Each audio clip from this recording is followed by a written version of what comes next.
right. Well, we're live. This is episode 2 of CyberRise Chats, where we help to give back the information about what's going on in our worlds. And it's really just a chat. So welcome. We appreciate y'all. I think everybody knows Steven. Everybody probably knows this man, Robert Chiaffi, and Jason Slagle. But Bob, why don't you introduce yourself and kind of tell us how you help CyberRise and what program you run, brother? Sure. Name is Bob Miller. I am the program director for frameworkmaps.org. I spent about 7 years as the COO of a managed service provider. That was my most recent gig. And in doing so, created the cybersecurity program inside of that MSP, and we launched it becoming an MSSP. But during that time, I got involved in the community, the cybersecurity community, which means conferences and things like that. And in the process of doing that, I met Matt. Went down a whole path of tabletop exercises, which is a whole nother story. But in the process of doing that, at some point, Matt mentioned that he had a project going on, and I'll let you talk more to kind of introduce that, Matt. But that's when I heard about the project he had going on there, then well, you tell the story about it. Yeah. What I was trying to do about 3 years ago, and that's how long this has been in motion, unfortunately, it just means I suck at execution. But for about 3 years, I've been trying to map vendors' products to the safeguards that they support. And yeah, go, Jason. Two things though, right? That they support out of the box and that they support with proper configuration. Well, and yes. So let's talk about that. Yes, can it be a sword? Right. And then how do I wield this sword? Yes. And so one of the challenges is, and this is hard to believe, but vendors don't know what their products do. Yes. Or they think they do too much. That too. Or they want to sell you on the vision of if you spend the rest of your waking life in the heat death of the universe configuring it. What's up, Roddy? Joins event, sees guys from Lafayette. Friday's a win. True story. We are winning Friday. And consumers don't really fully understand either. So Right. it's hard for us to Yeah. evaluate things. So. But what I mean by the vendors don't know what they sell is, let's say you started out as X product, right? Okay. And now you have got a feature request and another feature request and another feature request. And the other guy has a feature request. And this, at some point, vendors' products drift and do more things or other things. And so they're not quite aware of what they actually sell. And they certainly aren't aware of what safeguards are and what frameworks are for the most part out there. So, Bob, I came to you and said, hey, let's take the Center for Internet Security and let's take down those 18 controls, 153 safeguards, and let's do this very simple task and break them into their little pieces and be able to say what tools support. Simple task. Yeah, simple task. I remember a little differently. Yeah, that's the romanticized version that Matt tells. But he did. He said, by the way, I'm gonna start this process of mapping, the controls. I'm gonna start with CIS and build them in a taxonomical kind of a structure. And I says, okay. I said, who's going to run those meetings, Matt? And he says, I'm going to run them. I says, no, Matt, you're not going to run those meetings because you're going to need some help. You're going to need some facilitators to kind of just take the backload off so you can concentrate on the part that you're great at and not have to do the parts that you don't think about most of the time. And so 5 minutes after talking to Matt, and he says, oh, hey, maybe that'd be a good idea. I says, no problem. I'll take care of it. And 5 minutes after that, I got a hold of Steven and said, Steven, you interested in jumping in the deep end? Because let me tell you what we're going to be doing. We're going to be hitching our wagon to Matt, and you know how that goes, right? This is going to be a lot like a hurricane in a trailer park, so just be ready. and to Steven's credit, he says, "Yeah, man, it sounds like we're doing, certainly because of the mission, right?" And so that's really how we started. And we started by managing the meetings and letting Matt do what Matt does, which he's his vision of the controls, what they do and how they work. The whole concept behind this is what's the mission for framework maps is to deconstruct these security frameworks and make sure that the practitioners are aligned with what the standards are. That's the real mission of what framework maps does. And that was the beginning of it. So it was, and in my mind, I always had this picture of creating the Rosetta Stone between all of these security frameworks.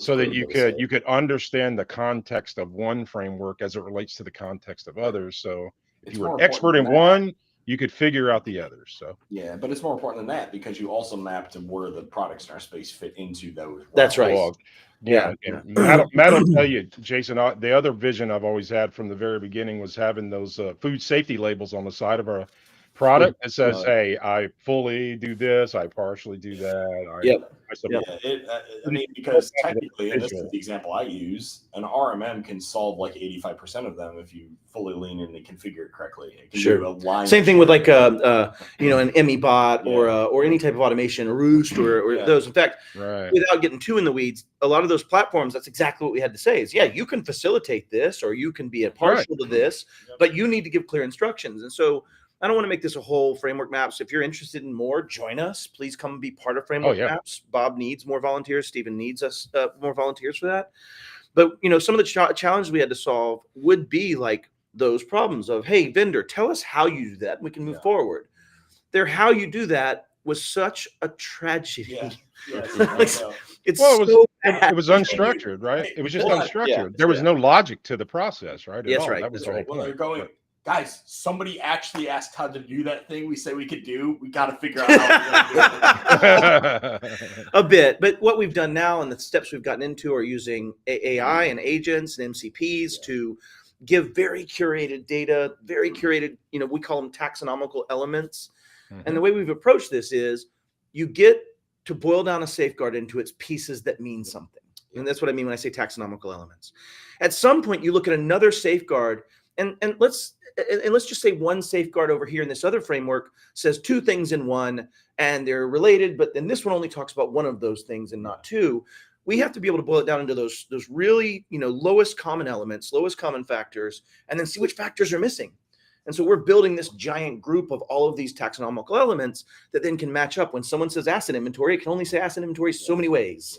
Yeah. It reminds me of grade school Oh, yeah, because it's sentence mapping. that's right. Mm. That's Yeah. exactly what it is. It's sentence Yeah, it is. mapping. That's a good way to look at And it. in fact, the Nice seminal connection. document we released was just a visualization of the safeguards for CIS. It's Right. been downloaded thousands of times at this point, Yep. just to Right. look at it and go, oh, I don't have MAC address because it's something they can just cross off. It's visual, right? Yeah. So, that's I mean, Yeah, go ahead, Bob. the ultimate goal is for the people, for the users of these systems, right, to be able to actually understand what they're capable of doing and how it fits into their overall security strategy, right? Because the Yep. idea is being that you're looking for gaps and you're looking for either services or products or anything that covers those gaps so that you can have a really holistic view Yeah. of your security strategy as it relates to your organization, whether it's an enterprise or whether it's an MSP. All this information translate, and Matt is underplaying the fact of, I mean, the monumental scale of what it is that he was willing to take on in that very beginning project of doing the taxonomical, We've evaluation learned a of lot of CIS. things. So many entire companies and organizations have tried to do this Mhm. and never got it to the point where there was actually a work product where people could look at that. Well, and and see Phil- CIS like Which it is also a Less good of a glutton shout out. than that. What's that? You're less of a glutton for punishment. For than sure. you are. Well, and AI has helped a lot just in the last couple of years. But Phyllis Lee literally smiled at me like grandma when you tell her you're going to do something like the hardest Sure. way possible. She's like, "Oh, you poor child, you enjoy doing that." Yeah, It I was took- awesome. It took a village, though. I mean, I was gonna honestly, say it took a shout out. village. Yeah. Yeah. And big thanks to CIS. They loaned us 2 executives for about 100 hours That's Yeah. right. combined. So like that's Right. that's 100%. dedication. Yep. So it's been great.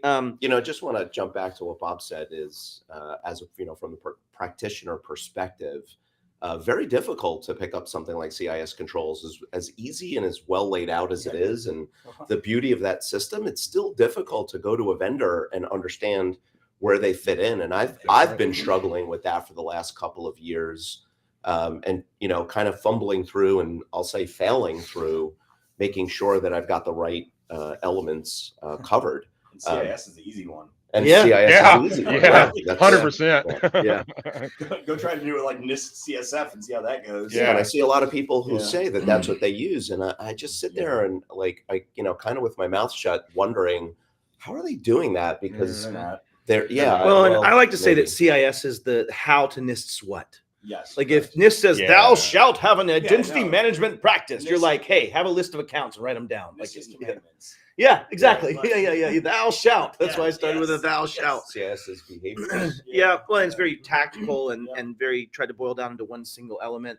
And that's why we chose CIS or why I chose CIS in the very beginning was it is the most distillable to one action, one request. Yes. Where so many others, I mean, even like SMB 1001, I love it, but one action might have 5 requests in it or 9. Yeah, And so what that's we're right. hoping to do is go, what are those 6 things that would have been here to equal those 6 things they're asking to do in this one over here? It's kind of part of that work. I think for a framework to be successful, every control has to break down, or every piece of a control has to break down to yes, no, partial. Yeah.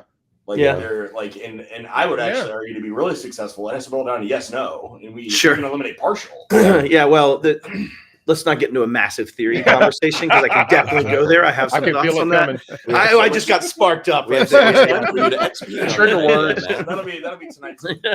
We had a great Tonight's philosophical 2 hours conversation last night about nostalgia, didn't we? Who's paying that bill? Yeah, right. But anyways, so Bob, I'm glad you're on. What do you need to be successful, Bob? Well, I mean, we have, a lot of the meetings up to this point, because we started with a big group, got a lot of input, was able to actually get the taxonomy on CIS done. But then we started working on the process. How are we going to be able to do this at scale, right? When we have to get so many products through the pipeline, what does that need to look like? And so for the last year or so, we've been working on that process. And it turns out, when you go to try and do the job of taking a vendor through the process, there's a lot to it. There's a lot of mechanical elements to it, and a lot of which you need the vendors to be able to create the answers for, which means you have to describe to them what it is you're asking for, right? Very specifically. So it's an education cycle. Right. So, and that's where, when Matt talks about, that's where AI comes in, we realized pretty quickly we needed to have some augmentation in the tool that we use to interact with the vendors as it relates to them putting in their information. And how do we judge it? And how do we make that easy for volunteers to be able to work the queue?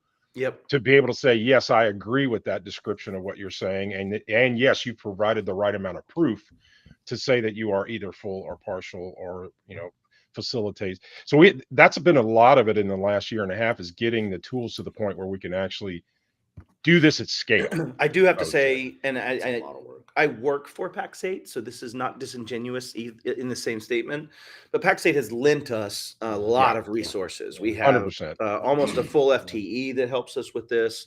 We have an internal Power BI and data lake management, building the form. So I just want to take this to say thanks to Pax8 for making framework maps possible. And an additional aspect, framework maps was a concept built while I was working at Pax8. And Pax8 and legal still were able to move this out to the charity and allow that source of knowledge to exist in a charitable organization, which that's cool. And they need, we need to give them recognition for, because they made it, we had to make it happen, but they made it possible. Right. It would have never been possible without them being involved in Pax8. We speak of you kindly in every statement that we make, because it just would not happen without you. But to Matt's point, the big deal is that tool and their skill set, the people that they've given us to work with, they're brilliant. And in reality, I think we're building something that's a brilliant tool that can be used in multiple ways, but especially to get this job done, I don't know any other way that it could happen without the use of it. And Jason started to say this, but and that was my intention of this, is we can't let commercial entities be the ones that decide, being the arbiter of this, for 2 reasons. One, there's commercial entities with a vested interest in it being done, or giving someone a mapping, a favorable mapping, whatever it might be. So we can't get rid of that. We have to get rid of that. I mean, we can't have that be an example. Conflict of interest. But the other piece it does is it protects Pax8 from being the one that says, nah, bruh, you ain't doing that. And so I don't mind being that bad guy at CyberEyes. No problem saying, no, that doesn't map. Go back to the drawing board. We're going to have to go back. Anyways. What if we landed in a world? So we play, I used to play more, but you also do Pokemon Go. Sure. And they have an app called Wayfinder, right? And basically, when you submit a Pokestop, 3 or 4 random people in the world will get basic data about it. And they will have to vote whether or not they think it meets the requirements. That's what we're doing. Yeah. It is exactly. So you just read our methodology of the way the group works. So Pax8 built us an app where once a vendor, and this is where the problem was, and I didn't mean to get this technical into this, but I don't mind. The problem was a vendor would write something that you read it and go, I award you no points, and may God have mercy on your soul. Well, simple would suffice. And so what we want to do is give feedback to that vendor in the middle first and say, hey, that doesn't quite meet all the elements. You're only at about 40% there. Please add some more things. That's what the LLM comes into play. Yeah. But then after that, we have a group of volunteers. If you're wanting to be one of those volunteers, please join, where we provide, here's the safeguard. We show them the map. It's in the actual app, the visualizations in the app, the vendor's response, the score from the LLM is something that'll come in at some point too.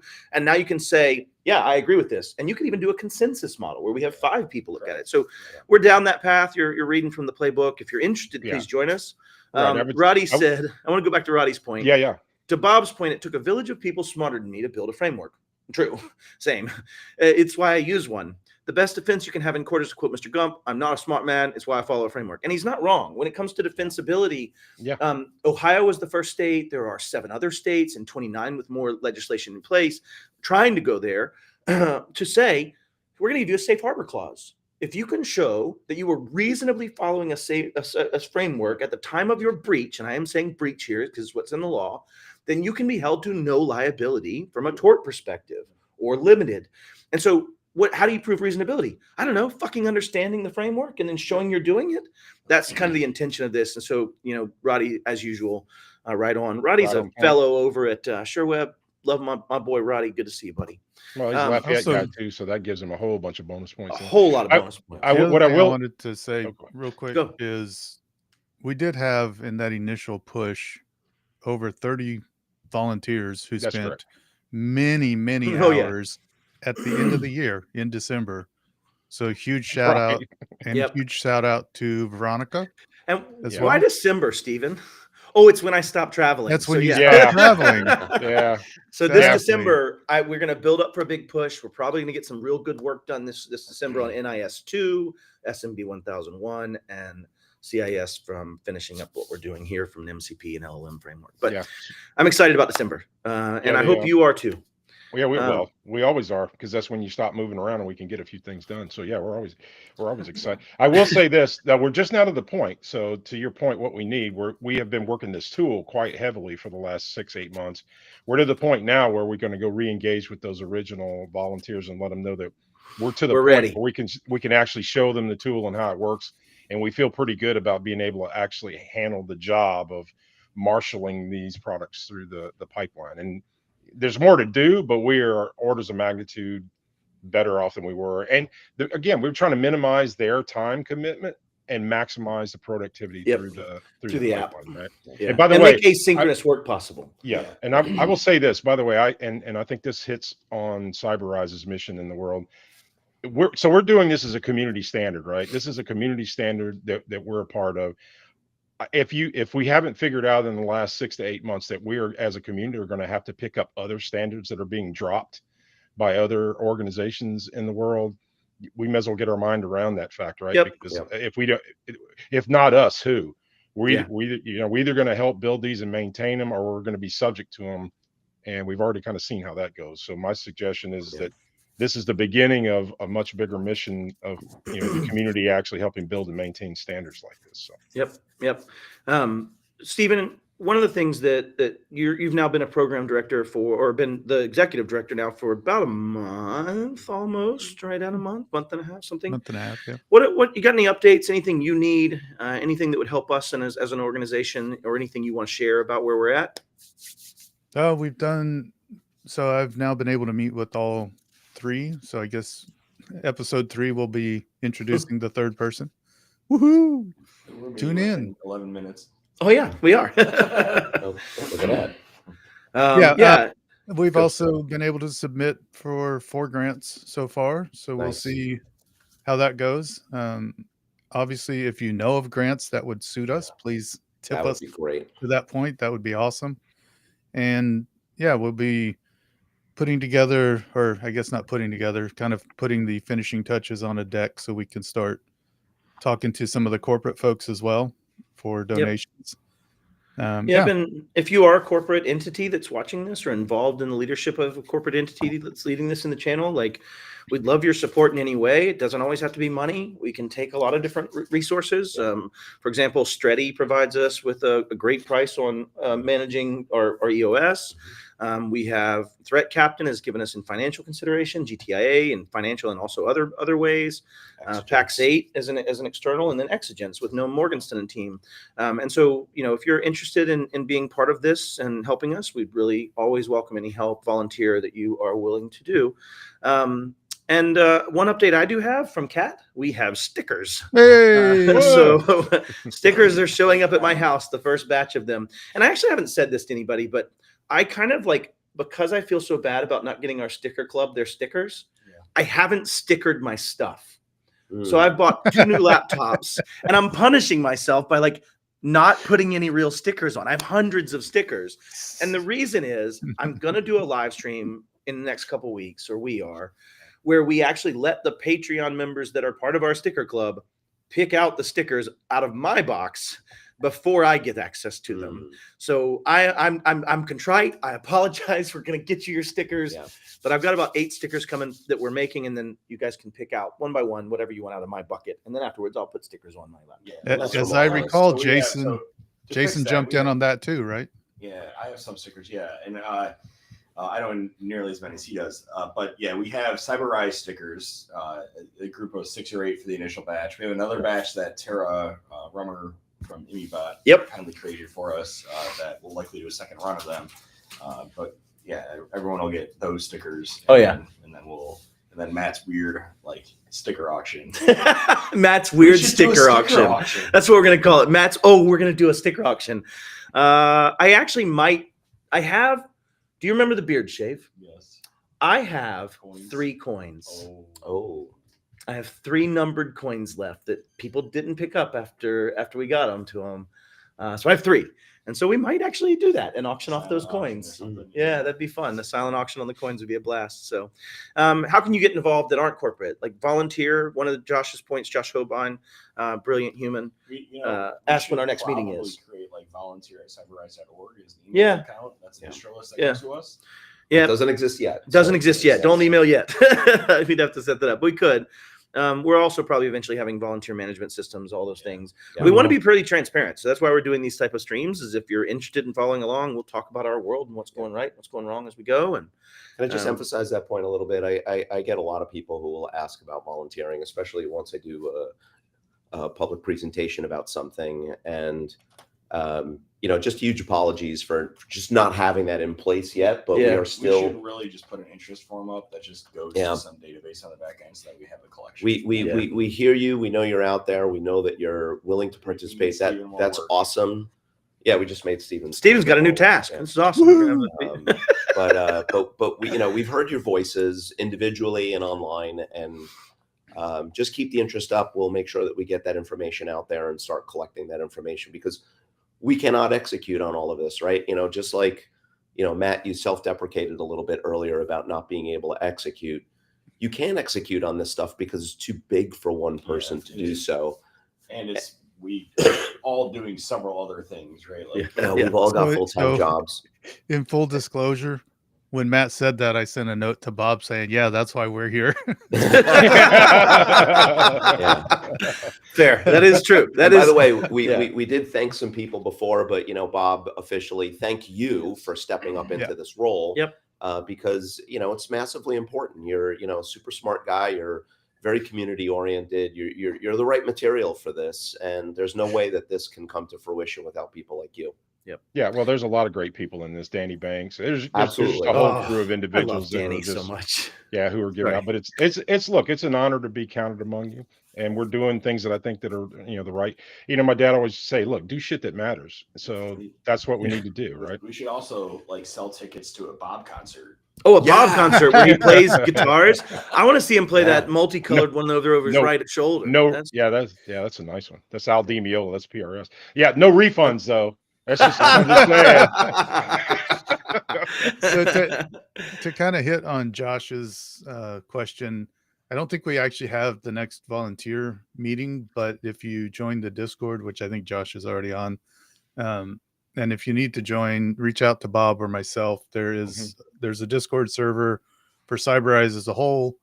for the hackening, for MSP 911, and for framework maps. So, and each one has announcements. You don't necessarily have to join all of them. For the bigger announcements, we do cross post those. So if you're interested, reach out. We can get you a link to the Discord servers, probably the best way to stay up to date and involved. Yep. And we'd love to have you. And other than that, I would say join us as we have our next one. We're going to meet with Chris Lair. I can give that away. People know that. Yeah. Who runs MSP 911. And MSP 911 is our rapid response for MSPs having the absolute worst day they'll probably ever have in their professional careers. And I don't know so what that's like. I don't know what that's like. let's hear about it in about an hour. I was going to say, why don't we talk about that? Where are we? Yeah, we're at GERCON. We're at GERCON. in Grand Rapids, Michigan, and Robert's having been a culture shock, I feel like. I don't think the suit and tie. Like I got rid of the tie. Yeah.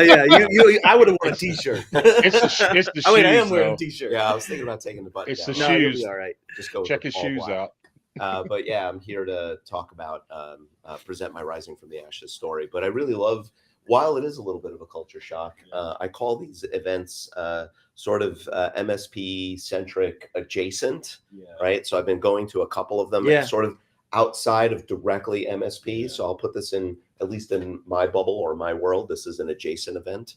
Very adjacent. So I'm really hoping that we can, very, very adjacent, directly connected. But I'm hoping to reach a wider audience to be able to spread our message, because in my presentation, and I'm not sure if you've seen a more updated version of it, I do talk about CyberEyes at the end, and I do mention you guys. Sorry, no pictures yet. Yeah, it's good. It's probably best. Yeah, just a beard will do. By the way, beard stickers are very distinguished and they're very recognizable.